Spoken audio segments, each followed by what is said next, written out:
waaw salaamaaleykum. Kon bu ko defee kii am mbokk la moo xam ne dafay laaj dafay laaj maanaam moom day woor di jëfandikoo parfum day woor di jëfandikoo parfum muy laaj loolu lan la ci islaam wax. bismillahi rahmaani rahim.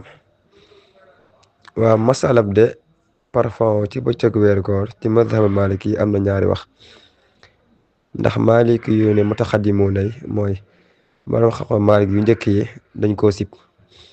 dañ ni kat dañ koo sib, lan mooy cause bi kat dañ ne ragal bànneexu daal di say soqee ko.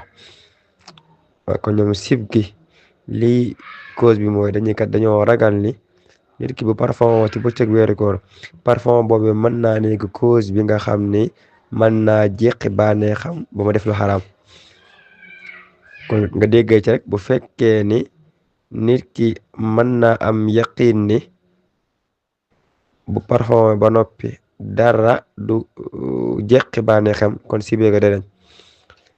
ñeneen ñi daal ne ala kulli xaal kenn sibi ko ku mel Trabousi yi, ndax ba demee ca kafaaf daa waxoon ni wala yadurru chammu tiibin aw siwaax ala asahin mattarabuli si rawaax. daa waxoon ne ala kulli xaal moom parfum ci bëccëg weer koor kenn du ko sib. wala kulli xaal wax ji gën a dëgg nag mooy wax ji njëkk yi te mooy parfum ci bëccëg weer koor dañ koo sib ngir bu dee parfum la boo xam ne bu dëgër la ngir la sa mën a soqee ko fitna la maa nekk wallahu taala alam.